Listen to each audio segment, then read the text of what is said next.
By the spring of 1781, 6 brutal years of war had worn the ragtag Continental Army of farmers and shopkeepers down to its bones. Desertion crept through the ranks, driven by hunger, disease, and pay that never seemed to arrive. The dream of independence had begun to feel perpetually out of reach. Camped outside British-held New York City, George Washington weighed his options carefully against General Sir Henry Clinton's well-fortified garrison. Retaking the city would deal the British a crippling symbolic blow, but a direct assault on its fortifications, crammed with troops, would be bloody, and the outcome far from certain. Washington hesitated to risk everything on it. Then came news that changed the calculation entirely. France, America's essential ally, signaled that a powerful fleet under Admiral de Grasse was on its way across the Atlantic from the Caribbean. If French naval power could be paired with an American land assault, the two forces might trap a British army somewhere more vulnerable than New York. Reports suggested Cornwallis was consolidating his troops at Yorktown, a smaller Virginia port, and that consolidation looked like an opportunity worth a swift strike.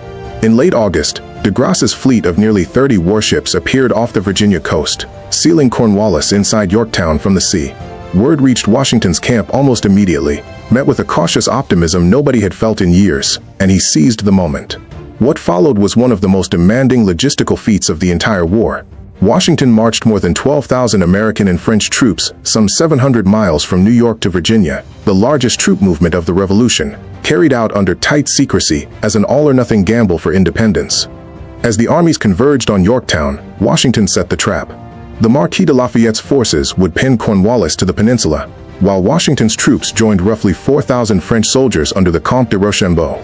With the French Navy controlling the Chesapeake, Cornwallis's roughly 9,000 men were left holed up in Yorktown, refitting and waiting on Royal Navy reinforcements that might never come, with a ring of earthen redoubts thrown up around the town's edges while the bulk of his men took shelter within the town itself. With French engineers assisting, American and French troops began digging parallel trenches toward the British lines, bringing their artillery steadily closer night after night, while Cornwallis's men held positions in the town behind their ring of outlying redoubts. By October 9th, the guns were within musket range, and that evening at 5 o'clock the bombardment began, with Washington himself, according to legend, firing the opening shot, said to have landed squarely on a table where British officers were dining. Washington ordered the guns kept firing through the night, so the British could never get a moment's peace to repair their defenses, and over the following days the Allied bombardment tore deeper into Yorktown's fortifications, while the encircling trenches drew tighter around the town, forming a perimeter line designed to leave the British nowhere to go.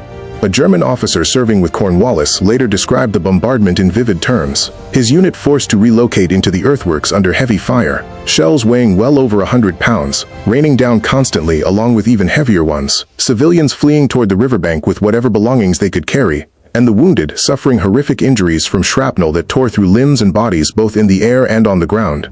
Even ships anchored in the harbor took damage, he noted, as cannonballs carried clear across the river to the far shore. Cut off and increasingly desperate, Cornwallis sent urgent appeals across the Chesapeake to General Clinton in New York, describing the worsening bombardment and asking when relief might come. But Clinton, increasingly absorbed in dinner parties and public life back in the city, was wary of risking a major assault on Washington's well-positioned army, and the arrival of de Grasse's fleet had thrown British naval superiority into doubt, making any seaborne rescue a gamble he was reluctant to take. Cornwallis proposed that Clinton stage a diversionary attack near New York to force Washington to split his forces and ease the pressure on Yorktown, but Clinton worried it would leave the city exposed to a French counterstrike and refused. Desperate messages kept flying back and forth until Clinton finally assembled a smaller-than-promised relief fleet and set sail for the Chesapeake. It never reached Cornwallis in time. A fierce, inconclusive naval clash known as the Battle of the Virginia Capes left the French still in firm control of the bay, and Cornwallis's fate was effectively sealed. On the night of October 14th, Washington used the cover of a moonless sky and absolute silence to his advantage, ordering his men not to load their muskets until they reached the British works, relying purely on bayonets and axes for the approach. At 6:30 p.m., American troops moved out, hacking through the wooden defenses with axes, as one soldier reportedly shouted that the fort was theirs for the taking. The British answered with hand grenades that did little damage. Men climbed atop each other's shoulders to scale the walls, and once the lines closed, muskets became little more than pikes in a brutal, close-quarters melee of swords against bayonets, filled with the screams of the wounded. Washington watched the carnage, knowing each life lost was someone's son or brother, but also that the outcome would decide the war. The next day, Cornwallis struck back, turning his guns on the nearest Allied position and sending some 350 troops under Colonel Robert Abercrombie to spike the Allied cannon during a surprise night raid on sleeping, unprepared defenders.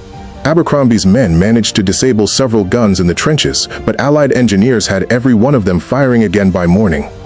On October 16th, Cornwallis made one last desperate bid, trying to ferry his army across the York River to Gloucester Point in hopes of breaking out and marching overland to New York. A single wave of boats made the crossing before a sudden storm made further evacuation impossible, and what remained of his battered, overrun fortifications continued to crumble under the relentless bombardment. On the morning of October 17th, a drummer and a blindfolded officer carrying a white handkerchief approached the Allied lines requesting surrender terms. The British asked for the traditional honors of war, flags flying, bayonets fixed, a tribute tune from the victors' band. But Washington firmly refused, a direct response to the humiliation the British had inflicted on the defeated American garrison at Charleston the previous year.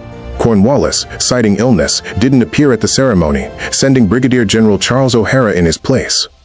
When O'Hara tried to offer his sword to the French commander Rochambeau, he was waved toward Washington, who in turn deferred to his own second-in-command, Major General Benjamin Lincoln. On October 19th, the British Army marched out to lay down its arms to the tune of, quote, "The world turned upside down." Confined between facing lines of French and American troops and, by the terms of surrender, permitted to keep their eyes turned only toward the French, until an indignant Lafayette ordered his band to strike up Yankee Doodle. Cheers erupted from both sides, and only then did the defeated soldiers finally turn to face the Americans they had fought for 6 long years, acknowledging them at last as worthy adversaries rather than mere rebels.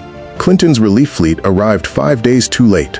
When word of the surrender reached London that November, Prime Minister Lord North reportedly understood at once that the war was lost, repeating that it was all over. The Treaty of Paris soon followed, formally recognizing American independence, and while July 4, 1776 remains the nation's birthday, it was Yorktown, on October 19, 1781, that turned that promise into reality.